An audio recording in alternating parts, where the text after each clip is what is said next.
February the 11th, 2026. Guys, I want to get into something that's a little different. It has to do with a lot of the things that we talk about on this channel, but I'm going to approach it from a slightly different way, and I want to try to ignite an interest within everyone to where in the comments we can share information and kind of gather a better view of the overall thing or this topic. Let's put it like that. And so light is very important. And photon is a Latin word that means light, but it's unlike a particle. A photon is weightless, it's massless, but it is a wave frequency. In other words, you have light waves. You can see light in certain frequencies. Infrared, you can't. And that's why you need the infrared night visions, things like that, infrared telescopes. But light works in many frequencies, and your body cannot operate without it. But that light was placed there for a reason, so just bear with me here. It's a little technical, not much. What the discussion will fringe on quantum physics, but we're not going to dive there. Just going to touch on it just so kind of clear this thing up. But they're saying the human body continuously emits faint light, known as biophotons or ultra-weak photon emissions, UPEs. This is produced by cellular metabolism, making humans literally beings of light. Christ talked about it many, many times. This light is 1,000 times lower than the human visual sensitivity and acts as a communication system for cells, with emissions peaking in the late afternoon. This is very, very interesting, guys, and it's almost like learning some of the secrets of the universe, but in a human scale. Now, when they say that these cells acting as a form of communication and regulation, this is talking about within your body. And this communication, guys, sound waves are also invisible. And this goes back for hundreds of years, the duality of waves and particles. And the waves actually create the particle. That's important. Listen to what I'm saying, because a lot of scientists have that backwards. Anyway, you got sound waves. And going back to the study of Heinrich Hertz, who you get megahertz and all that from, they understood how waveforms can carry energy. FM radio, AM radio, all of that, CB radios, it's an invisible form of waves. It's not a particle, right? You don't see it, you don't feel it unless it's an LRAD or something like Venezuela got a hold of. But you don't see sound waves. You can see, say you drop a stone in a swimming pool that's very calm. You can see those waves, but they're not. You got the water, let me put it this way, is made of particles, H2O, but the wave itself is a frequency, but the wave creates particles, and it can create movement of particles even within your body. But this light in your body is the key of what we're trying to get at here. Again, biophotons are generated by chemical reactions, specifically free radicals / reactive oxygen species within cells, acting as a form of communication and regulation with all the cells within your body. And that communication goes back to the frequencies like AM and FM transmissions. Visibility. The light is invisible to the naked eye, emitting at an intensity 1,000 times lower than human visual sensitivity. But you see these different ways that people can watch the human aura around it. Is that how they're doing it, with the sensitivity meter 1,000 times stronger than the human eye? Anyway, you emit light. You are a being of light. But how is it forming? And how is it extinguished? Stay with me. Now, this frequency, this light, this photon, has a rhythm also in its natural form, and the human luminescence follows a circadian rhythm, guys, reaching its lowest point around 10 a.m. and peaking at around 4 p.m. Now, you're saying, wait a minute now, what about the different time zones? This tells you it's solar regulated. You understand? 10 a.m. low point, 4 p.m. you've had all day, and the photon luminescence is peaking at that point. Guys, you have energy packets of light within your body that are created by frequency. And that's where the quantum physics, I'm just going to touch on it. There's a duality. In other words, they're trying to determine the difference between a wave and a particle, when actually it's the waves that form the particles. Now, another important thing, health indicator, biophoton emissions change under stress during recovery and may extinguish at death, indicating they are tied to metabolic health. Or again, they've got it backwards. Metabolic health is tied to these biophoton emissions and the light that was created within you. Again, what does it mean when it may extinguish at death? That's when your body starts to decay. And because it no longer has that light, that frequency of waves, and as those waves intensify or de-intensify, they can form particles of matter. It takes about 1,028 atoms of particle packs for the adult human body. Very interesting, but again, this one little thing, don't forget about it. These biophoton emissions change under stress during recovery and may extinguish at death. Researchers like Dr. Fritz Albert Popp in the 1970s and subsequent studies have confirmed this phenomenon using specialized sensors to detect the faint glow. While not composed of light in the physical solid sense, our bodies are in a constant state of energy exchange that radiates light particles called photons. That light, the light of the kingdom, that light is within you. And when it is extinguished, everything goes out. But the light moves. It doesn't stay there. That's your spirit. That light energy in your body is a body of light. And guys, it's very important. Again, you don't have to understand every bit of it, because I don't either. But each time I go over this in my head, things start clicking a little bit better. But they're talking about the use and this knowledge being used in the medical field. And it says, if you can see the glimmer from the body surface, we're talking about this aura, you could see the whole body condition. Said researcher Toshu Okamura, a circadian biologist at Kyoto University in Japan. There are other devices that can accomplish a similar feat already, such as electrodermal screening with measures of your electrical skin resistance to gain information about your chi flow, or that's your electromagnetic flow. If electrodermal screening finds that certain meridian points are out of balance, again, you've got light packets throughout your body that are emitting light waves, okay? If they're out of balance, there are numerous non-invasive ways, such as massage therapy, herbal medicine, and homeopathy, and bring them back to homeostasis.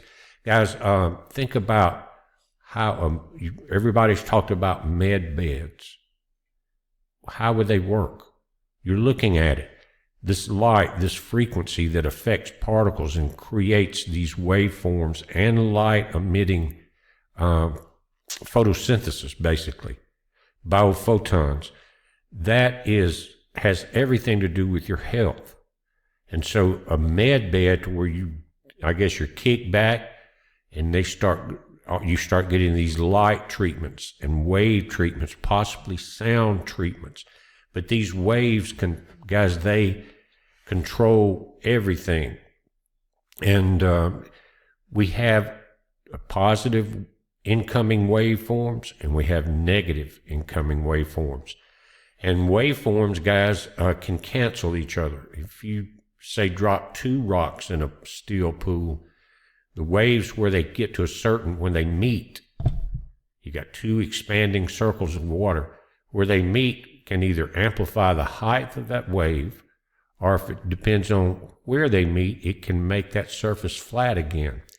And we have an opposing frequency coming from technology developed by humans that were given knowledge that interferes with a lot of the normal frequencies. But again, that goes back to waves creating particles. So light was created before your body. That light was there. And that light frequency, at certain frequencies, can start to create particles, even though it in itself is weightless. But you cannot get a smaller particle than a photon because it's been stripped down to the zero absolute smallest unit of a particle. And weightless until it gets into a vibratory state that starts to create matter and particles. You. Now, another thing about it is these waveforms, you have these waves around your body. Do you know they can interact with other waves? You know, we talk about electromagnetic interference for days, 5G, 6G, all of that. But there's a positive side. Did you know that your body waves are synced to music? And that music can heal. It can make you, well, if it's loud, crazy, head-banging, monstrous-sounding metal, make you feel bad. Headbanger stuff, you know. That's a negative frequency. But if it's something that makes you smile, maybe brings a tear, maybe not a sad tear, but just an emotional reaction to the music, your body's reacting because it is an antenna and a transmitter of these waves. And you wonder why people love music so much. Because you are essentially, and many people are saying, the human body is composed of music. It's crazy, isn't it? But it makes sense. Again, it goes back to your physical health is dependent not only on what goes on inside your body, but is also interconnected with and dependent on the non-physical levels of energy, these waves, not particles, such as the energy surrounding your body called the biophoton field. In highly simplistic terms, your biophoton field can be viewed as a highly, sophisticated computer that processes, stores, and retrieves information that is then used to regulate your biological processes, even your happiness and your sadness, music. It is known in biology that every cell in your body has over 100,000 biochemical reactions per second, all of which must be carefully timed and sequenced with each other. Many, mostly European scientists, have investigated the organizing principle, behind this sophisticated dance. Dr. Pop also proved that the biophotons originate, from your DNA, and that they are laser-like in nature. Now, your DNA, your God DNA, remember that? They used to call it junk DNA. Now they're finding that saying that the God particles, the information from our fathers implanted in that junk DNA. They didn't want to talk about it for a long time. It's just, you could do with it. You could do without it. It was theirs. But it was actually the imprint of your body. Again, prove that biophotons originate from your DNA and that they are laser-like in nature. He developed the biophoton theory to explain their biological role and the ways in which they help control your biochemical processes. Everything is affected by that. And the stronger your inside light is, the more it affects outside of you. And the more it affects people that are close to you. But this light energy, guys, is the light that Christ talked about. Let's look at that just a moment. It says the word light is a major recurring theme in Jesus' teachings, particularly in the Gospel of John, where it is used over 30 times. In the New Testament, the Greek word for light is phos, like photon.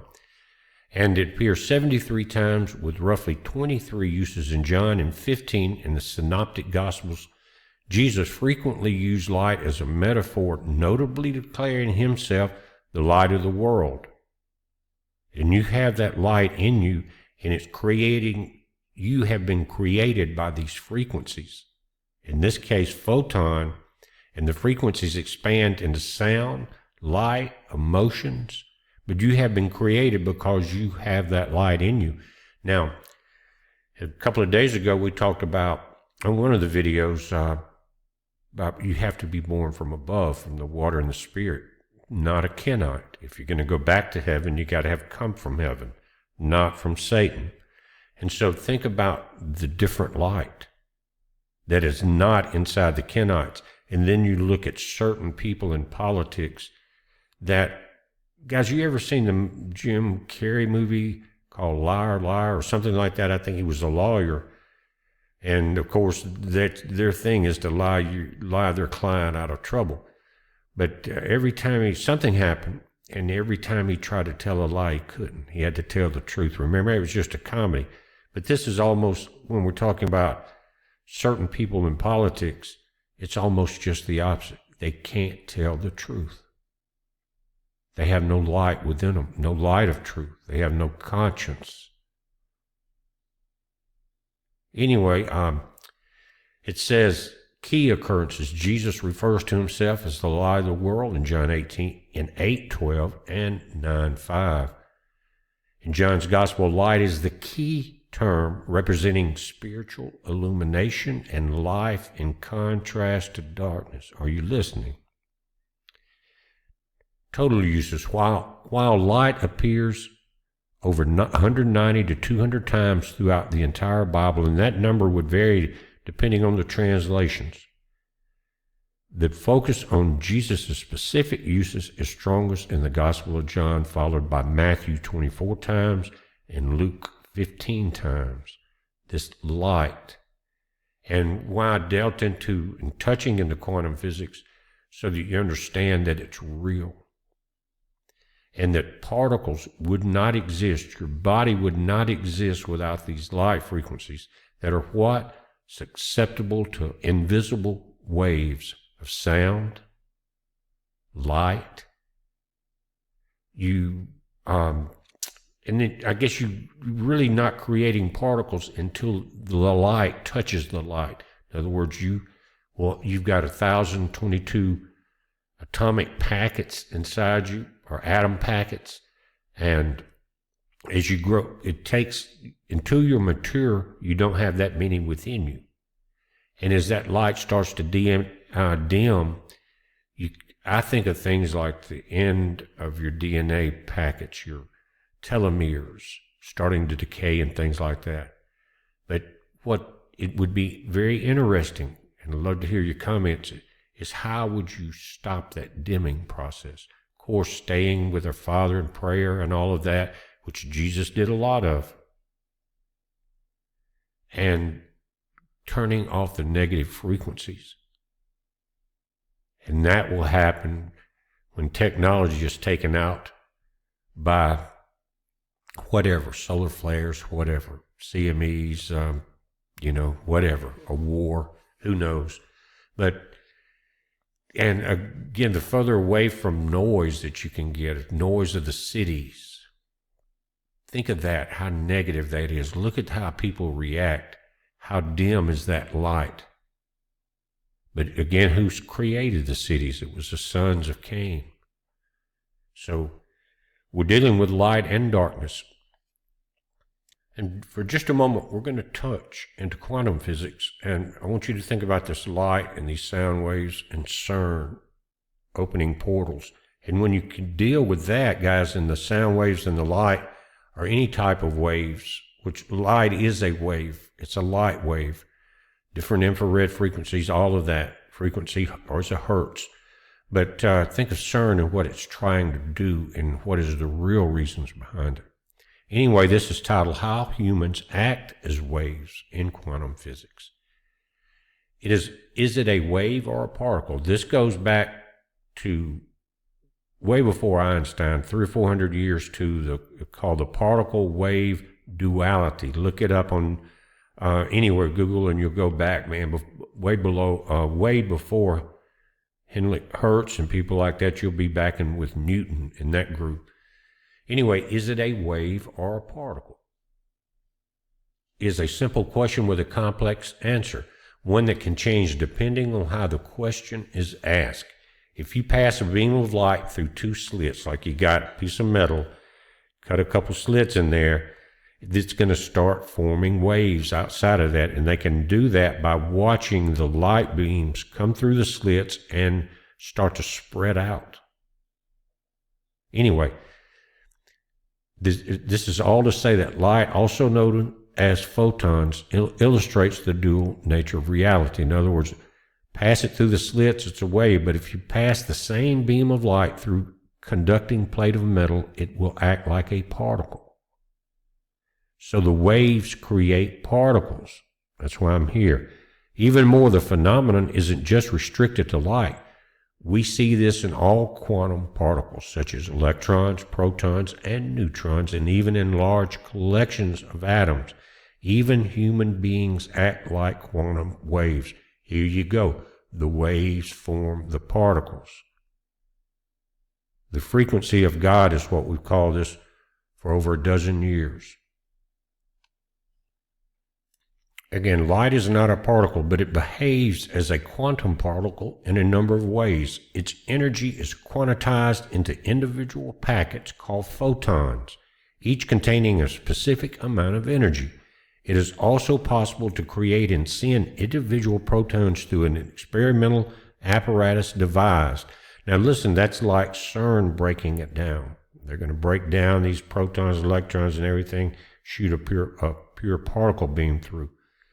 Anyway, it says when all synthesized together, the most mind-bending demonstration of quantum weirdness of all is the result. Even molecules with as many as 200 atoms have demonstrated to display wave-like properties. For human beings with about 1,028 atoms present in each of us, the quantum wavelength associated with a fully formed human is large enough to have physical meaning. What? You understand what I'm talking about? That light creates you into, it is in a fully formed human. The quantum wavelength is large enough to have a physical meaning. In most real particles, including humans, only two things determine the wavelength: rest mass and the speed it's moving at. So there are factors involved. There are two things you can do to coax matter particles into behaving as waves. One, reduce the mass of the particle into as small a value as possible, which is already done with a photon. Everything's been stripped off of it, resulting in larger wavelengths. Or two, reduce the speed of the particle you're dealing with, meaning less momentum, larger wavelengths, and larger scale quantum behaviors. What is the quantum behavior? That if you get the wavelength just right, it starts to have a physical meaning. You and me. This light of the kingdom, guys, is critical. But I think what caught my attention the first time I started studying this particular section of quantum is the fact that your body is composed of music. Why did Saul want David to play music? Why are there certain songs that are emotional to you? Because it's interacting with your physical composition because of the waves, through your waves, through that light, the photon synthesis. And it can bring happiness or sadness. So maybe when you're feeling down, get you some good music. But anyway, that was the title of that particular section. But now, quantum physics has been around since Newton and that bunch in the beginning. But it even goes into string theory, things like that. But not wanting to get into too much detail and get a headache over something that I'm trying to simplify. You understand what I'm saying? But again, I just wanted to touch on this, guys, this light of the kingdom. We even have a song about that. But is the key to your existence. And keeping that healthy, again, I think the med beds would approach it from that, the wavelengths, the light frequencies, and all of that, the same way. But in other words, your exterior can control everything about you. It can interfere with the good frequencies. It can stop everything. These riots and all of that, all you see is F-bombs and everything else. There's no light there. When you see certain politicians stand there and lie after lie, there's no light there. So if you understand what an induction is with two coils, you get them close together and they will interact with each other, and you can use it as a step up or step down transformer to increase or decrease energy. Well, those coils, those packets within you act the same way. So what you're around, who you're around, can change a lot. But again, to me, the key factor was you're made of music. Wow, that just blew me away. So anyway, I wanted to touch on this, guys. We haven't talked about it in a few days. May not be a very popular subject, but if you think about what I'm talking about suddenly, and just close your eyes and think about it, maybe come back and watch the video again or read it, then little light bulbs may start flashing. And you say, oh, okay, I'm starting to understand a little bit more about my Father and the light and the reason my physical body is here and the reason I decay quickly when that light's gone. And how could you extend that light? What could you do? How could you expand that light? How would it affect other people around you when you did that in a positive way? I bet you when Jesus Christ walked, there was so much energy around him. Remember the woman reached out and touched his gown, his robe, and he felt that energy pass. That is the power of the human beings, and we've been told we don't have that power, but you do. Start thinking on those levels about you, your relationship with the light, and how it affects you and the people around you, guys. We're watching it. You watch it. It's a heads up. Be safe.